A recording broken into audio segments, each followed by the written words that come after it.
kamu, industri radio merupakan subsektor ekonomi kreatif yang memiliki andil sangat besar terhadap penyebaran informasi dari tahun ke tahun. Tapi, gempuran teknologi digital membuat industri radio dianggap hampir punah. Lalu, apa kabar radio di era digitalisasi ini? Perempat Suara Budaya Jakarta. Assalamualaikum warahmatullahi wabarakatuh. Apa kabar nih ya Bompo? Radio. Apa yang Anda pikirkan ketika mendengar kata itu? Jadul, retro, ketinggalan zaman, tua, atau usang? Setidaknya itulah yang muncul ketika mendengar kata radio. Sobat iNews, image radio bagi banyak orang sangat identik dengan zaman dulu. Gimana enggak? Ternyata kemunculan radio di Indonesia sudah ada sejak zaman penjajahan Belanda loh. Tepatnya pada 5 Mei 1923, masa kepemimpinan Gubernur Hindia Belanda Jenderal Dick Volk. Sejarah bangsa juga tidak bisa dipisahkan dari perkembangan radio. Industri kreatif ini turut mewarnai upaya perjuangan para pahlawan dalam memerdekakan Indonesia. Lalu pada masa revolusi, tepatnya 11 September 1945, Indonesia mendirikan stasiun Radio Republik Indonesia pertama nih Sobat iNews. Memasuki Orde Baru, radio mulai berkembang gak hanya sebagai media penyalur informasi, tapi juga sebagai sarana hiburan. Hingga kini, pertumbuhan radio telah berkembang. Namun, kemunculan internet sebagai bentuk dan tantangan baru dalam mendapatkan informasi. Lantas, apakah radio masih memiliki eksistensi? Untuk menjawabnya, saya telah bersama Kepala LPP RRI Jakarta, Pak Ahmad Bahri. Ya, apa kabar Pak Ahmad Bahri? Baik, sehat alhamdulillah. Ya, alhamdulillah ya. Pak, dahulu internet digadang-gadang menjadi akhir dari industri radio. Tapi kenapa justru industri radio sampai hari ini masih bertahan, Pak? Oh iya, memang betul. Dulu ketika hadir televisi, orang juga sudah beranggapan radio itu akan mati, akan tenggelam. Karena ada media baru yang namanya televisi. Tapi ketika itu terjadi, ternyata radio masih eksis. Lalu kemudian di akhir-akhir ini muncul internet, hampir mendominasi seluruh kehidupan manusia ya kan. Dan orang juga memprediksi pada waktu itu radio itu pasti habis, pasti mati. Tapi nyatanya RRI terus masih hidup sampai sekarang. Dan uniknya itu RRI itu radio itu ya, tidak hanya RRI ya, radio itu bisa, kalau saya katakan sih beradaptasi dia, beradaptasi kepada teknologi yang ada. Terus yang satu lagi, yang kedua adalah radio itu bisa berkonvergensi kan. RRI misalnya dulu hanya bersiaran saja melalui terestrial. Kemudian sekarang di era internet dia masuk kepada streaming dengan menggunakan jaringan internet, bisa live streaming. Dan sekarang juga dari sisi untuk online-nya dia mengembangkan diri juga masuk di situ. Pak Bahri, di tengah ketatnya persaingan konten di era digitalisasi, sebenarnya apa sih formulasi yang digunakan industri radio sehingga tidak ditinggal oleh pendengarnya?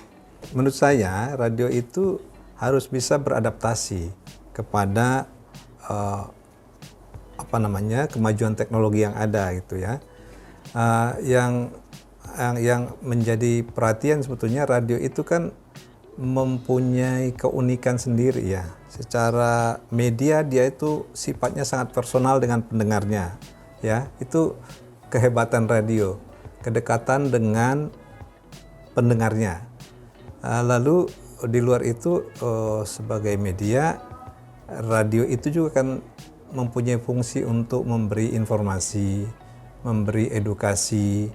Di samping itu juga bisa menjadi kontrol sosial. Dan untuk bisa berkembang terus ke depan, radio itu harus bisa meng-guide atau meng-guide publik sebesar-besarnya sehingga mereka kembali mendapatkan pendengar radio itu sendiri, seperti itu. Ya, jadi selain memang ada formulasinya, ternyata memang sifatnya radio itu sangat personal ya Pak ya dengan pendengarnya. Kita tahu saat ini sedang berada di tengah tahun politik nih Pak. Ya. Nah, apa sih sebenarnya peran penting industri radio di tengah musim politik dan pemilu ini Pak? Ya, sebagai media komunikasi massa, radio itu kan bisa digunakan untuk menyampaikan informasi kepada publik ya, kepada pendengar. Radio itu sifatnya cepat ya, cepat.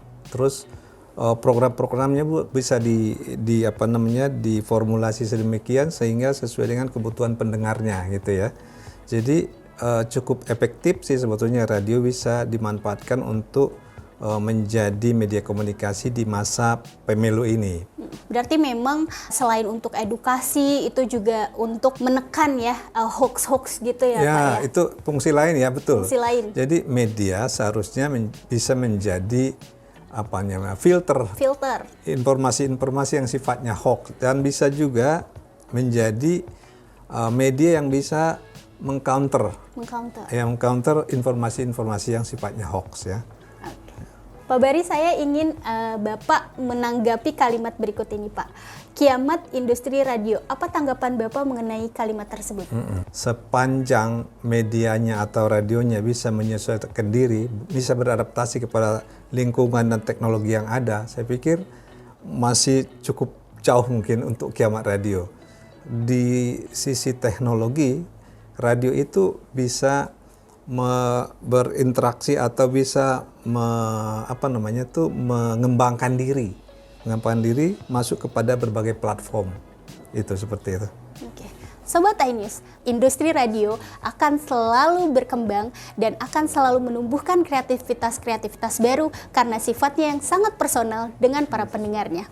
Maka selama manusia masih bisa berhayal, radio tidak akan pernah mati. Meski perkembangan digitalisasi telah berubah menjadi gaya baru dalam mendapatkan informasi dan hiburan, radio tetap memiliki pendengar setia dan berdampingan dengan media-media modern lainnya. Masih aja sih, suka. Masih. Suka banget dengerin radio. Jarang ya. Masih mendengarkan radio. Untuk relaksasi saja, karena memang saya merasa radio itu salah satu tempat di mana aku bisa relax dan juga lebih enjoy sama lagu-lagunya gitu. Biasanya aku dengerin radio kalau lagi kena traffic di jalan. Itu kadang kita bosan sama playlist kita sendiri. Terus kayak ya udah opsionalnya pilih radio aja.